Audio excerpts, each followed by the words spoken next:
Hello guys. आज जो है हम मैकेनिक्स से थोड़ा अलग हटके यानी क्वांटम फिजिक्स में। मैकेनिक्स में भी आपने ग्रुप वेलोसिटी और फेज वेलोसिटी पढ़ी, आज हम क्वांटम की पढ़ेंगे, ठीक है ना। तो हमारा टॉपिक नेम है group velocity and phase velocity. Group velocity और फेज वेलोसिटी कहाँ से आई है, ये क्या कॉन्सेप्ट है। दरअसल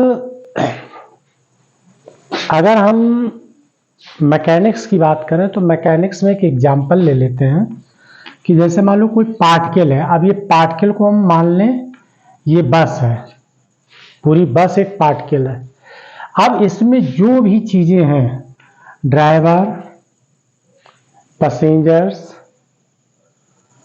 ग्लास, जो भी चीजें उसमें लगी हुई हैं, सभी की सभी एक वेलोसिटी से चलेंगी।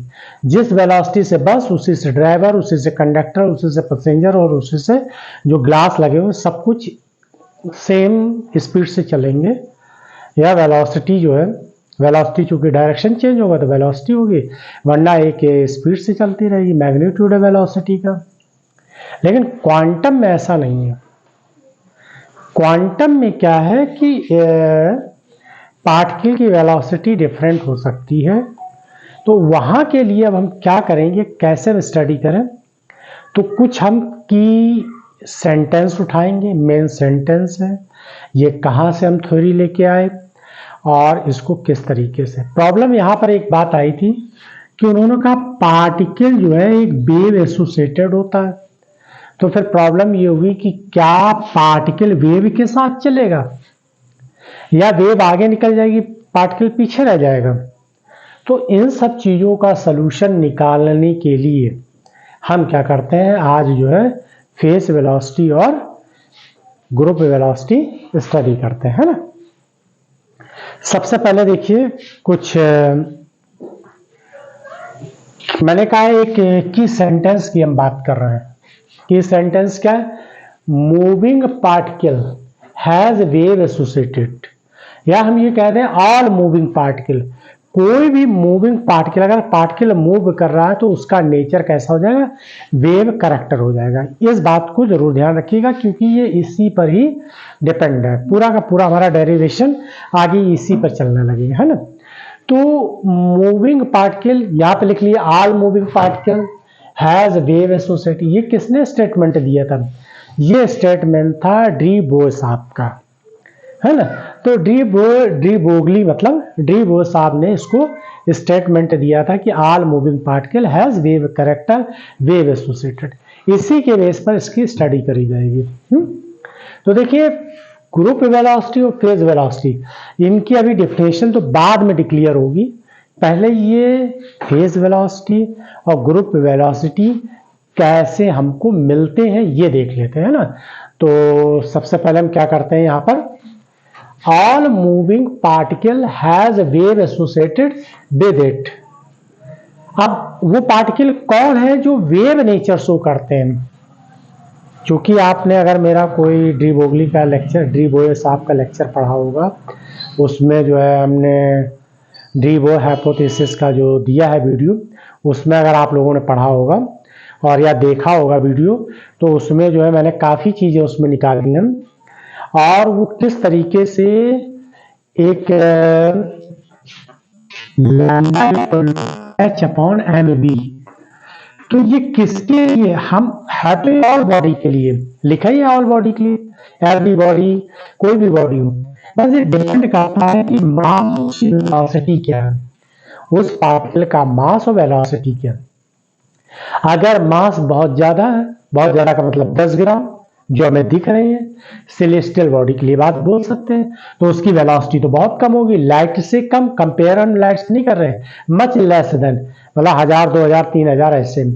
ले अब इतनी वेलोसिटी पर अगर हम कोई निकाल लें तो हमें कोई मतलब यहाँ पर जो वेवलेंथ मिलेगी वो बहुत छोटी होगी, जिससे हम डिटेक्ट नहीं कर सकते।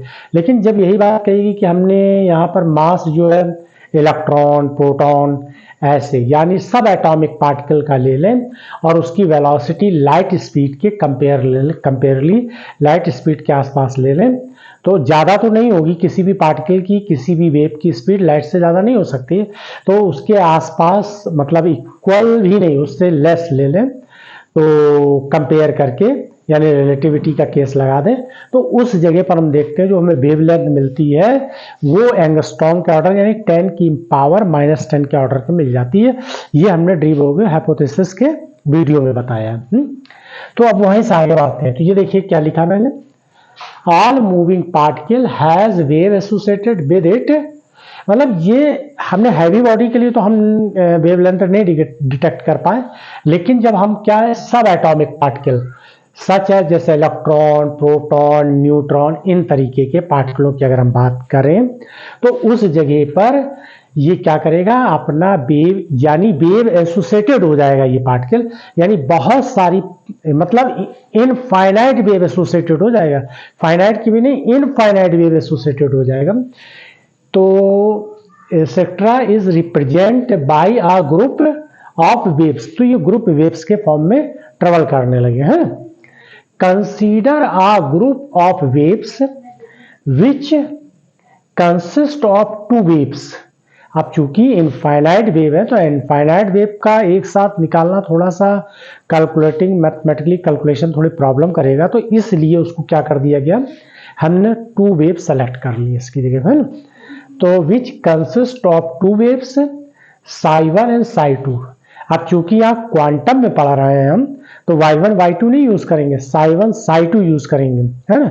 और जब अगला वीडियो मेरा आएगा psi1 psi2 वेव फंक्शन के बारे में बात करेंगे, तब उस जगह पर हम psi1 psi2 का एक्सप्लेन करेंगे। अभी जिस टॉपिक पर है उस पर हम स्टडी करते हैं और उस पर डिस्कस करते हैं।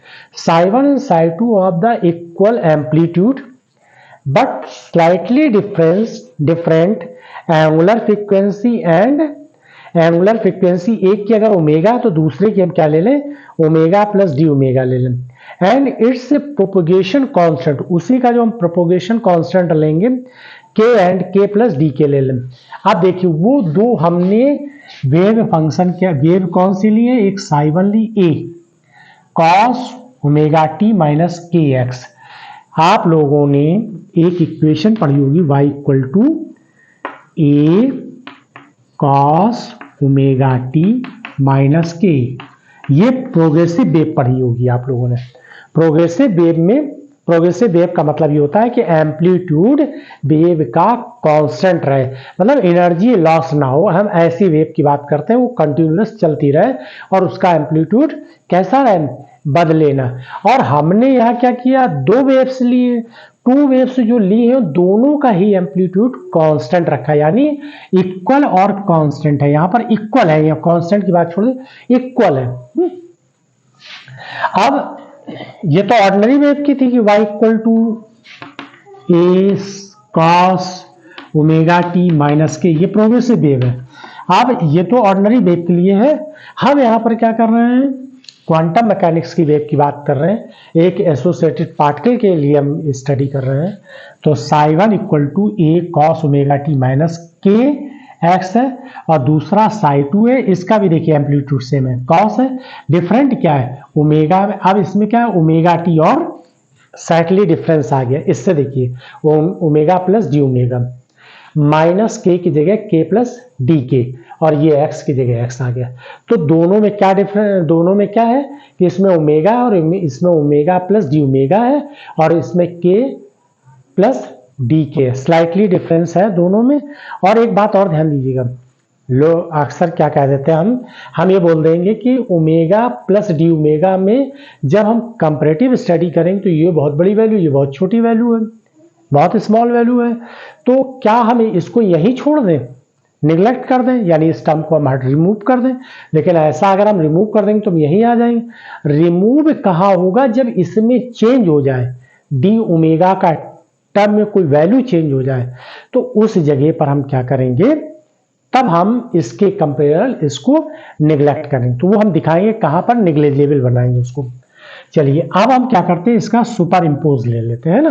तो सुपर इम्पोज के लिए क्या करेंगे, हम रिजल्टेंट इन दोनों वेव का रिजल्टेड सुपर इम्पोज क्या हो जाएगा, psi equal to psi 1 plus psi 2, ये सुपर इम्पोज हो गया। तो रिजल्टेंट वेव हमारी क्या निकल कर आएगी जब हम सुपर इम्पोज करेंगे, A cos omega t minus k x और माइनस या प्लस लिखा है तो plus A cos omega t omega plus d omega, और यहाँ पर क्या हो जाएगा, टी हो जाएगा, और इसके साथ एक ये वाले में क्या आ जाएगा, ये वाला के प्लस डी के, और ये यहाँ पर एक्स है और इसको हम ऐसे लिख देंगे, है ना, ठीक है ना, ये मीडियम ब्रैकेट बना देंगे इसका,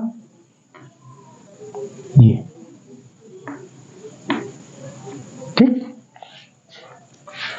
तो अब इसमें cos c प्लस डी, यहां पर हमने दो फिगर बना रखे हैं, एक वेव ये है a cos omega t minus k x, इसके लिए ये वेव है, एम्पलीट्यूड दोनों में सेम है। दूसरी वेव ये है और इसके लिए हमने ये बना रखा। तो आप देखिए ये लैम्डा 1 है, यानी यहां से लेकर ये वेवलेंथ इसकी ये है, तो 2 पाई के हो जाएगा। और जब हम लैम्डा 2, यानी लैम्डा 2 का मतलब है कि हम इसमें से देखिए लैम्डा इक्वल टू क्या हो जाएगा, 2 पाई बाई के हो जाता है ना। तो इस केस में क्या हो जाएगा, के प्लस डी के, ये यूज करेंगे ना, ये दोनों। तो देखिए इसकी वेवलेंथ क्या है, ये हो जाएगी। जब ये वैल्यू बढ़ जाएगी तो वेवलेंथ छोटी हो जाएगी। इसमें देखिए के छोटा है तो लैम्डा कितना है, बड़ा है ना। और इन दोनों का सुपर इम्पोज ये है, अभी डेरिवेशन से बताएंगे कि ये दो वेव ले ली, ये ऐसे, अब ये दोनों वेव सुपर इम्पोज हो गई। जब सुपर इम्पोज हो गए तो यहां पर ध्यान देखिए, सुपर इम्पोज में एक कंस्ट्रक्टिव होता है और एक डिस्ट्रक्टिव होता है। तो इंटरफेरेंस की फिनोमेना में क्या होता है कि जब वेव जो है ट्रेवल करती हैं तो कुछ पॉइंट पर कंस्ट्रक्टिव होती है और कुछ पॉइंट पर डिस्ट्रक्टिव होती है। कंस्ट्रक्टिव की बात करें तो इस तरीके से, मान लो एक वेव ये है, ठीक है, ध्यान दीजिए, और दूसरी वेव ये है, बस दोनों में साइक्ली डिफरेंस है, दोनों में साइक्ली डिफरेंस है। किसका, लैम्डा का डिफरेंस होगा एंगुलर फ्रीक्वेंसी का, लेकिन एम्पलीट्यूड सेम रहे। तो इस केस में इसका रिजल्ट जो हमें मिलेगा वो ऐसे मिल जाएगा, ठीक है ना।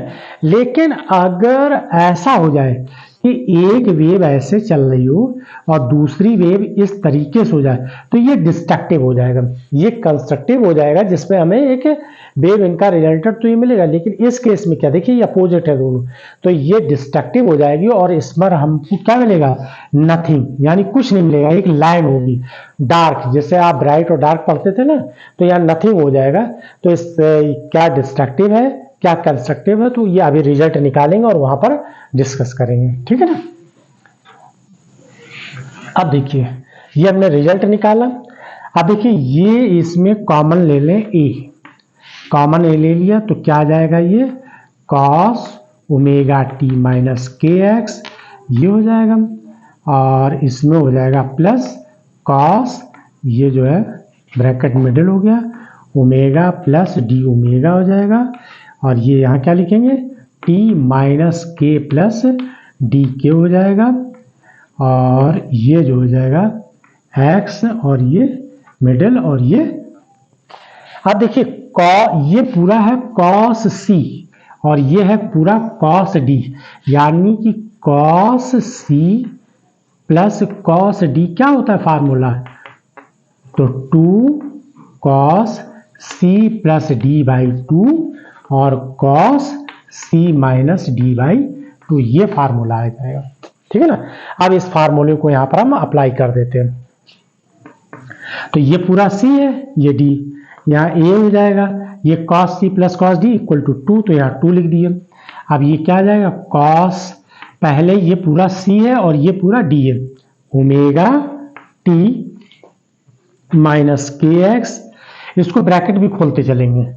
अब यहाँ आ जाएगा प्लस, देखिए प्लस है ना, डी की जगह क्या आएगा, omega T plus d omega T, ये हो गया ना, और अपॉन ये हो जाए, और ये एक टर्म अभी ये माइनस के एक्स, ये भी माइनस डी के एक्स, या अपॉन 2, ये हो गया तो एक टर्म, यानी सी प्लस डी बाई 2 हो गया। अब ये सी माइनस डी है तो यहां लिखिए कॉस,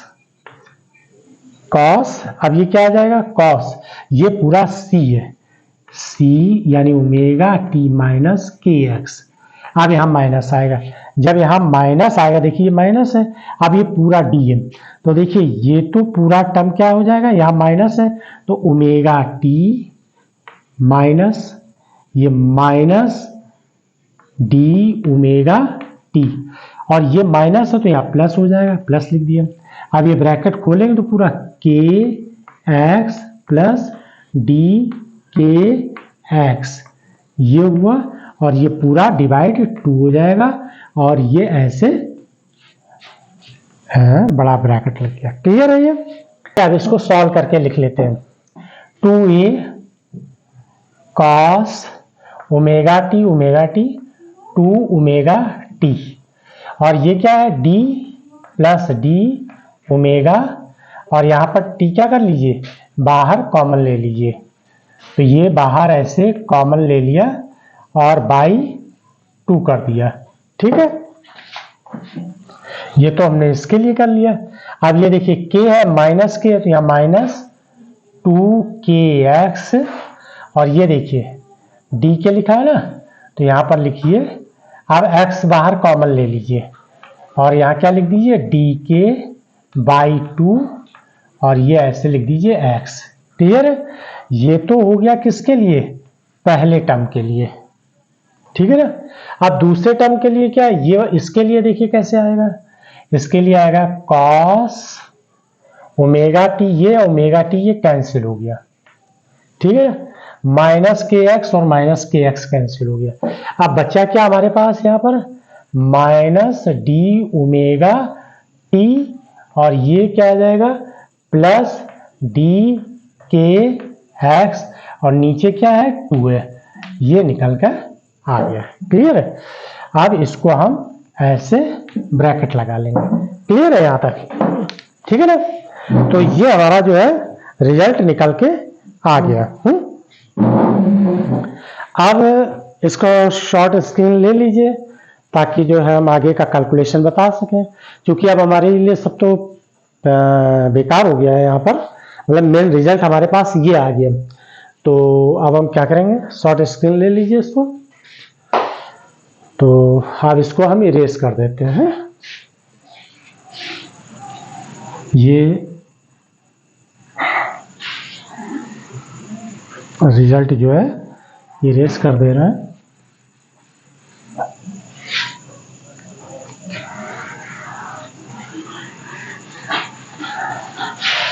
तो ये हमारा फाइनली रिजल्ट जो आया है यहाँ पर,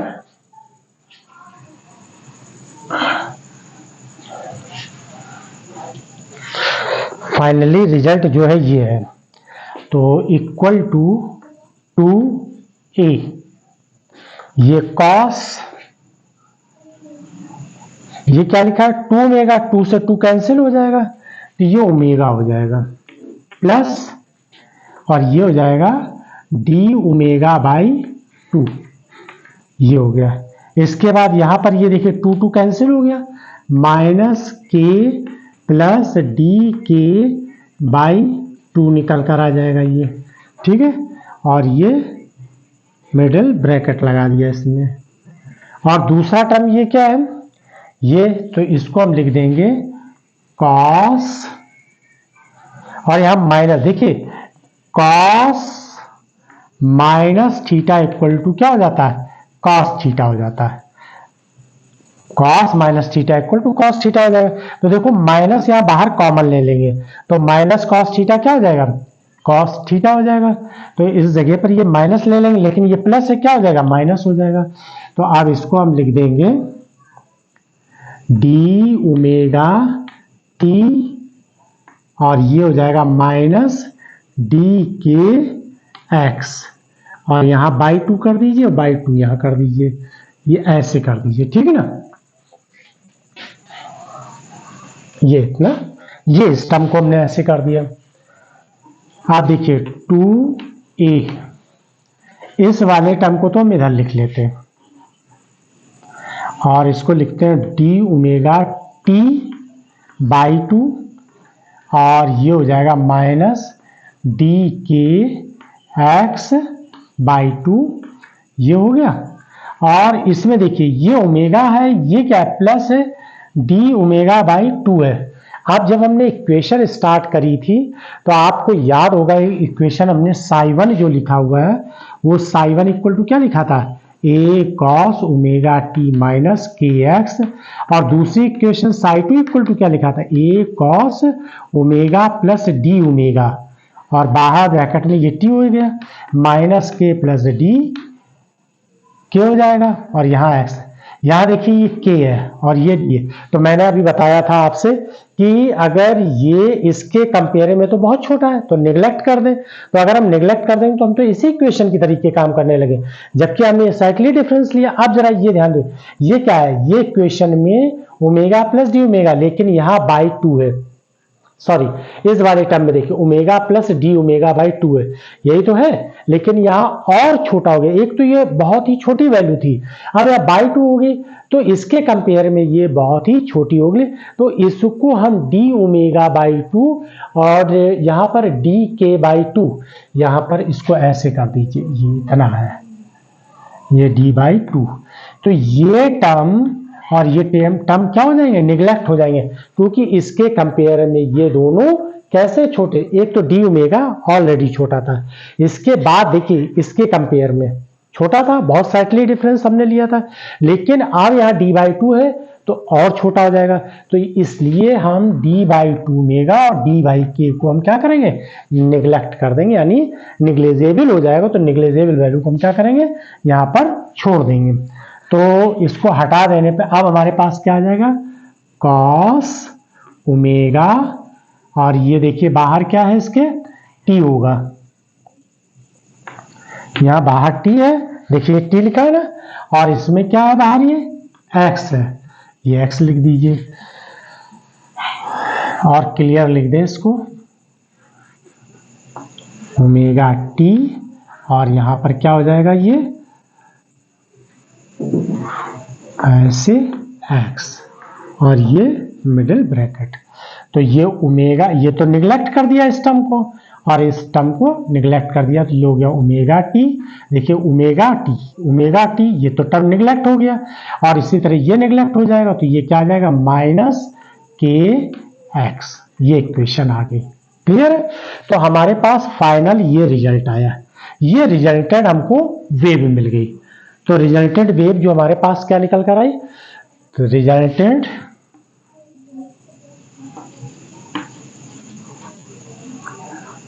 रिजल्टेंट वेव्स जो होगी वो ये होगी, ठीक है ना।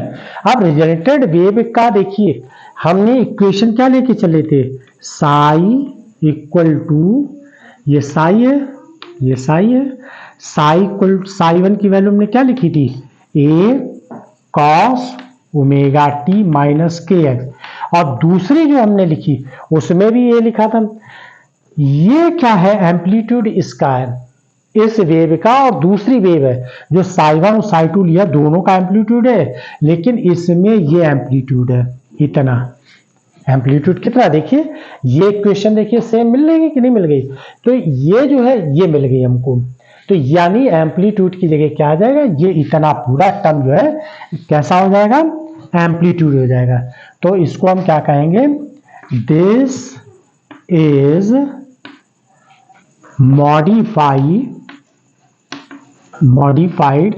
एम्पलीट्यूड, ये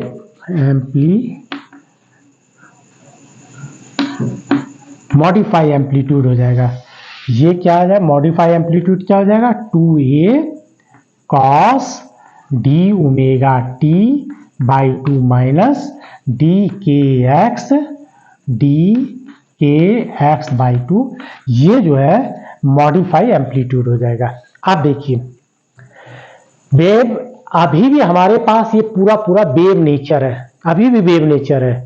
दो वेव का सम किया, वेक्टर सम किया और उनका नेचर हमने क्या देखा, अभी भी वेव मिल रही, एक टर्म ये मिला, लेकिन क्या बदला, एम्पलीट्यूड। तो अब इन दोनों का रिजल्टेंट हमारे पास ये आया, इन दोनों वेव का रिजल्टेंट क्या है, ये। अब इसमें क्या हमको मिल रहा है, इसमें हमें दो चीजें मिल रही हैं। एक तो देखिए ये एम्पलीट्यूड मिल रहा है, ये देख रहे हैं, ये एम्पलीट्यूड है ना। एक तरीके से यहां पर एम्पलीट्यूड तो मिला, ये देखिए ये एम्पलीट्यूड कैसा है, ये एम्पलीट्यूड वैरी कर रहा है। अब वैरी कैसे कर रहा है, देखिए कहीं पर एम्पलीट्यूड कम है और कहीं पे ज्यादा है, वो इसके अकॉर्डिंग बदल रहा है, क्योंकि एम्पलीट्यूड ये ऐसा है तो इसके अकॉर्डिंग बदल रहा है, ठीक है ना। तो यहां पर, और ये जो हम देख रहे हैं ये ऐसे पूरा ये इस तरीके से ये क्या हो जाएगा, एक ग्रुप फॉर्म हो जाएगा। अब ग्रुप फॉर्म में कैसे, हम एक एग्जांपल लेते हैं।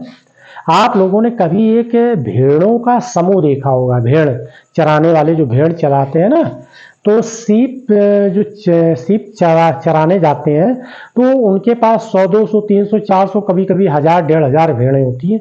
तो वो लोग चलते हैं तो एक भेड़ आगे चल रही होती है और एक भेड़ पीछे चल रही होती है, और बीच में ये पूरी भेड़ों का समूह होता है। अब देखिए इनका रिजल्टेंट तो सेम रहेगा, लेकिन अंदर वाली भेड़ कोई इधर जा रही होगी, कि कोई इधर, कोई इधर, कोई इधर, लेकिन ये जो है ये पूरा का पूरा समूह एक यूनिफॉर्म वेलोसिटी से मूव कर रहा होगा, है ना। तो इससे ये हो गया एक तरीके से ग्रुप, कि ग्रुप ये सभी जितनी भी वेव्स हैं सब जो है समराइज होकर जब चलती हैं तो वो एक ही वेलोसिटी से मूव करती हैं। अब इसमें ध्यान दीजिए, जो ये अंदर वाला पोर्शन होता है ये आप देख रहे हैं, ये एम्पलीट्यूड कैसा है, वेरी हो रहा है। तो पार्टिकल यहां से यहां तक, पार्टिकल इससे और इसके बीच में, यानी हम अगर इसको कहें आर से एस के बीच में, पार्टिकल यहीं कहीं बीच में पाए जाने की प्रायिकता, प्रोबेबिलिटी अधिकतम होगी। अब देखिए पार्टिकल जहां पर मैक्सिमम एम्पलीट्यूड होगा, जो मैक्सिमम एम्पलीट्यूड होगा वहां पर पार्टिकल के पाए जाने की प्रोबेबिलिटी मैक्सिमम होगी। लेकिन आप ये नहीं कह सकते कि पार्टिकल यहां नहीं मिलेगा, कि पार्टिकल यहां नहीं मिलेगा, पार्टिकल यहां भी मिल सकता है, लेकिन यहां पाए जाने की प्रोबेबिलिटी क्या होगी, मिनिमम होगी। अगर हम इस नोट यहां पर बात करें इस जगह की तो यहां कम होगी, लेकिन जहां पर एम्पलीट्यूड सबसे ज्यादा होगा वहां पर प्रोबेबिलिटी पाए जाने की मतलब सबसे ज्यादा होगी पार्टिकल के पाए जाने की। एक तो ये इसका कंक्लूजन निकल कर आता है, ठीक है ना। दूसरी बात एम्पलीट्यूड वेरी हो रहा है। तीसरी बात ये पूरा का पूरा वेव ग्रुप है, ये पूरा वेव ग्रुप है और एक फैशन में चल रहा है। और ये ध्यान रखिएगा ये यहां से यहीं तक वेव ग्रुप है, वो अगले टर्म की बात नहीं कर रहा है, ये तो हमने सिर्फ इसके फॉर्म को बनाने के लिए दिखाया। इस देखिए इस वेव ग्रुप की, इस वेव ग्रुप के इधर डिस्ट्रक्टिव होगा, यानी नथिंग। इसके बाद इधर वाला पोर्शन ये जो आप देख रहे हैं ना, ये भी क्या होगा, डिस्ट्रक्टिव होगा, यानी ये पोर्शन भी डिस्ट्रक्टिव दिखा रहा है इधर भी, यानी इस एस के इधर और आर के इधर, ये हमने आर और एस दो पॉइंट बनाए हैं, तो इन दो के बीच में ही पार्टिकल के पाए जाने की प्रोबेबिलिटी है, यानी वो क्या होगा, कंस्ट्रक्टिव होगा। और यहां पर यानी आर और एस के इस साइड और या इस साइड इस पार्टिकल के पाए जाने की प्रोबेबिलिटी कैसी है, निग्लिजिबल, यानी है ही नहीं, तो उस जगह पर क्या आ जाएगा, डिस्ट्रक्टिव हो जाए। और ये एक पैटर्न में, पर्टिकुलर पैटर्न में मूव कर रहा है। तो ये वाला जो पोर्शन होगा, ये जो आप देख रहे हैं ये वीजी ग्रुप वेलोसिटी से, और जो अंदर वाले पोर्शन की बात कर रहे हैं ये अंदर वाले पैटर्न को ये हो जाएगी फेस वेलोसिटी। तो वी पी को फेस वेलोसिटी से रिप्रेजेंट करते हैं और वी जी को ग्रुप वेलोसिटी से रिप्रेजेंट करते हैं। क्लियर। अब देखिए यहां पर ये तो ये लिख लीजिएगा, this is the modified amplitude, है ना। अब इसका काम खत्म हो गया। यहां पर देखिए तो ये क्या है, एम्पलीट्यूड है, मॉडिफाइड एम्पलीट्यूड है। अब psi equal to 2a cos d omega t by 2 minus d k x by 2 और क्या है ये cos omega t minus k x. अब देखिए इससे हम क्या निकाल लेते हैं, फेस वेलोसिटी और ग्रुप वेलोसिटी। तो फेस वेलोसिटी कैसे होगी और ग्रुप वेलोसिटी क्या होगी। तो देखिए मैंने क्या कहा, अंदर का जो पैटर्न हमको दिखाई दे रहा है वो कैसा है, फेस वेलोसिटी का। तो फेस वेलोसिटी यानी एम्पलीट्यूड इसका ये दिया हुआ है, ठीक है ना। और ये क्या है, ग्रुप वेलोसिटी यानी आउटर साइड का दिया हुआ है, क्लियर है ना। तो फेज वेलोसिटी